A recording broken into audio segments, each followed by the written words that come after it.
কলিনা টাইমলৈ স্বাগতম জনাইছো আৰু ব্ৰেকিং নিউজ লৈ আনিছো এই মুহূৰ্তত উচ্ছেদিতক পুনৰ সংস্থাপন কৰিবই লাগিব যিসকল উচ্ছেদিত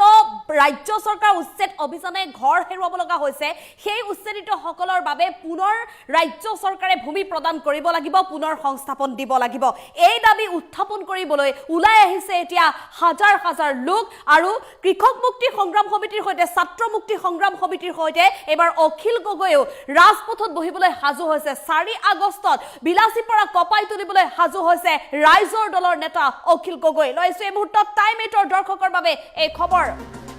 4 আগষ্টত বিলাসীপাৰা কপাই তুলিব অখিল গগৈ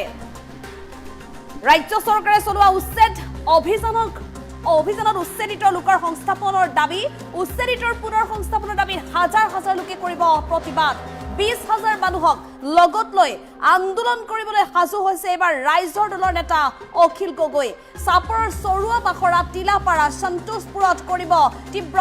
আন্দোলন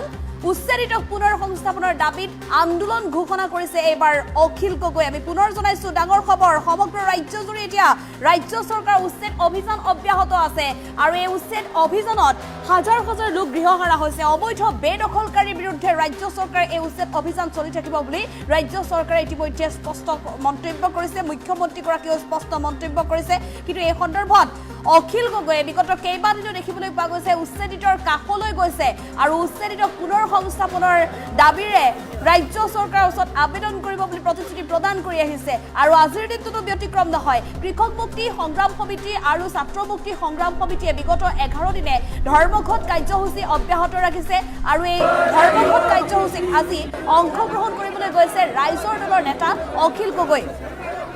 আৰু এই কাৰ্যসূচীত অংশগ্ৰহণ কৰি অখিল গগৈয়ে মন্তব্য কৰিছে যে 4 আগষ্টত সমগ্ৰ বিলাসীপাৰা কঁপি উঠিব কিয়নো প্ৰতিবাদ সাব্যস্ত কৰিব উচ্ছেদিতসকলৰ সৈতে অখিল গগৈ কৃষক মুক্তি সংগ্ৰাম সমিতি ছাত্ৰ মুক্তি সংগ্ৰাম সমিতিৰ সৈতে এই আন্দোলনৰ কাৰ্যসূচীত অংশগ্ৰহণ কৰিব অখিল গগৈ আৰু সমগ্ৰ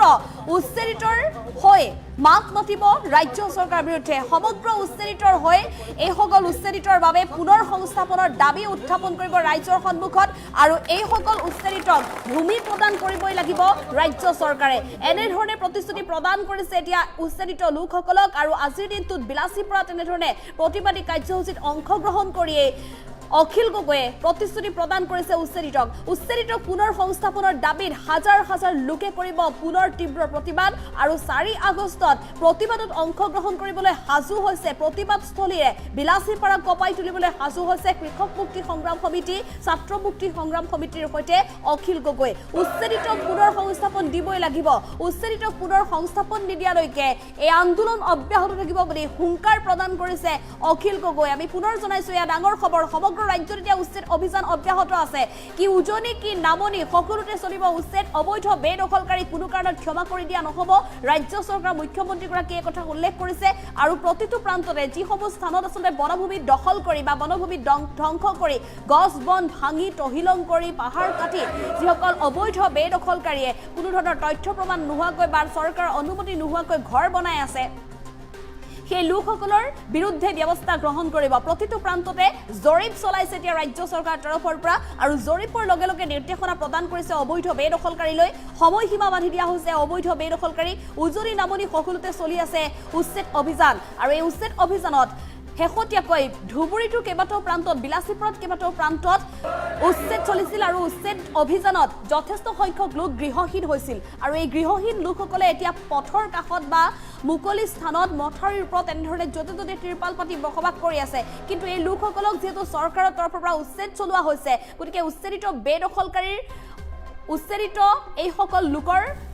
পুনৰ সংস্থাপনৰ দাবীৰে এতিয়া ওলাই আহিছে অখিল গগৈ উচ্ছেদিত পুনৰ সংস্থাপনৰ দাবীত হাজাৰ হাজাৰ লোক একত্ৰিত হৈছে বিলাসীপাৰাত 4 আগষ্টত পুনৰ বিলাসীপাৰা কপাই তুলিবলৈ সাজু হৈছে অখিল গগৈ উচ্ছেদিত পুনৰ সংস্থাপনৰ দাবীত আন্দোলন ঘোষণা কৰিছে অখিল গগৈ কৃষক মুক্তি সংগ্ৰাম সমিতি ছাত্ৰ মুক্তি সংগ্ৰাম সমিতিয়ে বিগত 11 দিনে যি ধৰ্মঘট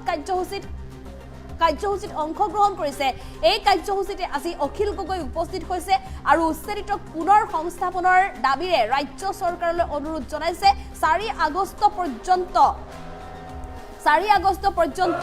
উচ্ছেদিত লোকসকলক পুনৰ সংস্থাপনৰ ব্যৱস্থা গ্ৰহণ কৰিব লাগিব বুলি দাবী উত্থাপন কৰিছে 4 আগষ্ট যদি ৰাজ্য চৰকাৰে এই ব্যৱস্থা গ্ৰহণ নকৰে তেনেহলে পুনৰ আন্দোলন ঘোষণা কৰিছে অখিল গগৈ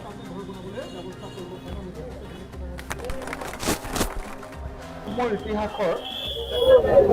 আটাইতকৈ ট্ৰেজিক অধ্যায় এটা যে অসমৰ পট্টা নথকা কিন্তু ভূমিহীন বানপীড়িত ৰাইজক উচ্ছেদ কৰি যোৱা 8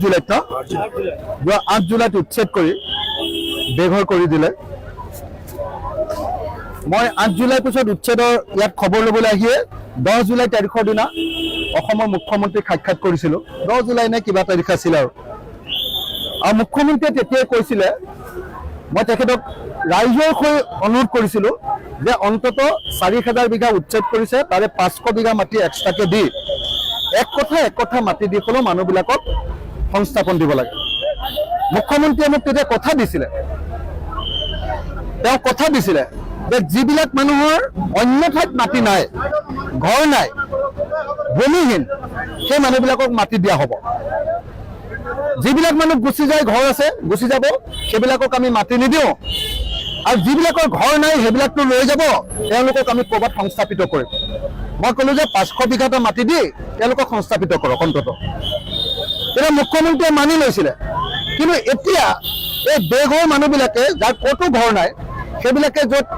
ৰাস্তাৰ ওপৰতে এখন চালি বনাই আছে সেই চালিখন ভাঙি দিছে ফালি দিছে টিপালখন য'ত বাচন কি কয় ৰান্ধি খাইছে বাচন বৰ্তন আছে সেইবিলাক ভাঙি দিছে পুলিচে আৰু অহা 4 তাৰিখৰ দিনা মই নিজেই বিলাসী পাৰলৈ আহিম ৰাইজক লগত লৈ ডিচিক প্ৰশ্নটো সুধিম যে আচলতে মাটি দিয়াৰ কিবা ব্যৱস্থা কৰিছে নে নাই অহা 4 তাৰিখে এখন গণসমাৱেশ হ'ব আৰু তাত মই নিজেও অংশগ্ৰহণ কৰিম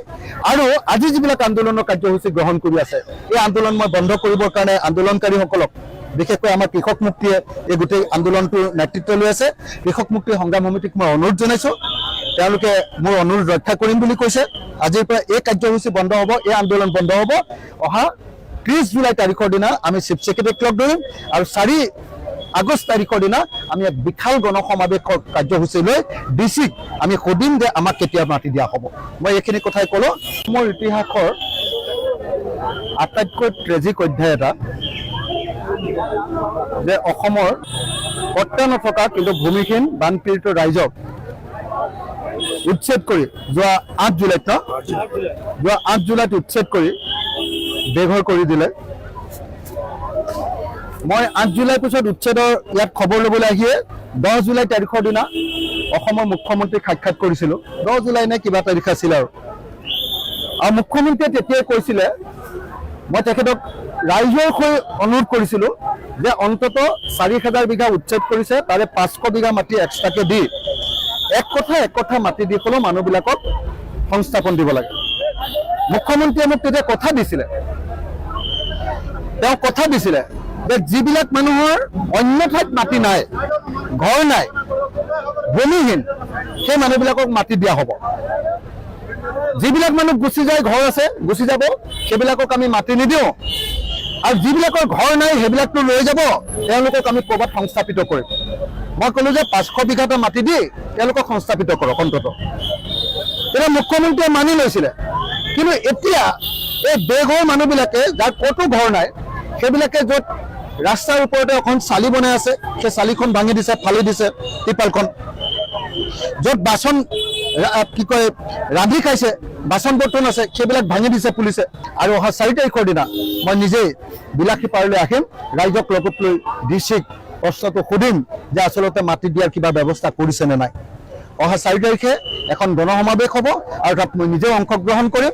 আৰু আজি যিবিলাক আন্দোলনৰ কাৰ্যসূচী গ্ৰহণ কৰি আছে এই আন্দোলন মই বন্ধ কৰিবৰ কাৰণে আন্দোলনকাৰীসকলক বিশেষকৈ আমাৰ কৃষক মুক্তিয়ে এই গোটেই আন্দোলনটোৰ নেতৃত্ব লৈ আছে কৃষক মুক্তি সংগ্ৰাম সমিতিক মই অনুৰোধ জনাইছোঁ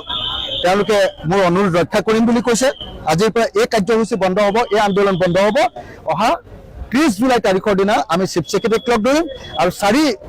আগষ্ট তাৰিখৰ দিনা আমি এক বিশাল গণসমাৱেশৰ কাৰ্যসূচী লৈ ডিচিক আমি সুধিম যে আমাক কেতিয়া মাটি দিয়া হ'ব মই এইখিনি কথাই ক'লো মোৰ ইতিহাসৰ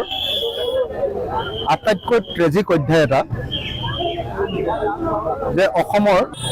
পট্টা নথকা কিন্তু ভূমিহীন বানপীড়িত ৰাইজক উচ্ছেদ কৰি যোৱা 8 জুলাইত যোৱা 8 জুলাইত উচ্ছেদ কৰি বেঘৰ কৰি দিলে। মই 8 জুলাইৰ পিছত উচ্ছেদৰ ইয়াত খবৰ ল'বলৈ আহিয়ে 10 জুলাই তাৰিখৰ দিনা অসমৰ মুখ্যমন্ত্ৰীক সাক্ষাৎ কৰিছিলোঁ। 10 জুলাই নে কিবা তাৰিখ আছিল আৰু মুখ্যমন্ত্ৰীয়ে তেতিয়াই কৈছিলে, মই তেখেতক ৰাইজৰ হৈ অনুৰোধ কৰিছিলোঁ যে অন্তত 4,000 বিঘা উচ্ছেদ কৰিছে, তাৰে 500 বিঘা মাটি এক্সট্ৰাকে দি এক কথা মাটি দি হ'লেও মানুহবিলাকক সংস্থাপন দিব লাগে। মুখ্যমন্ত্ৰীয়ে মোক তেতিয়া কথা দিছিলে, তেওঁ কথা দিছিলে যে যিবিলাক মানুহৰ অন্য ঠাইত মাটি নাই, ঘৰ নাই, ভূমিহীন, সেই মানুহবিলাকক মাটি দিয়া হ'ব। যিবিলাক মানুহ গুচি যায়, ঘৰ আছে গুচি যাব, সেইবিলাকক আমি মাটি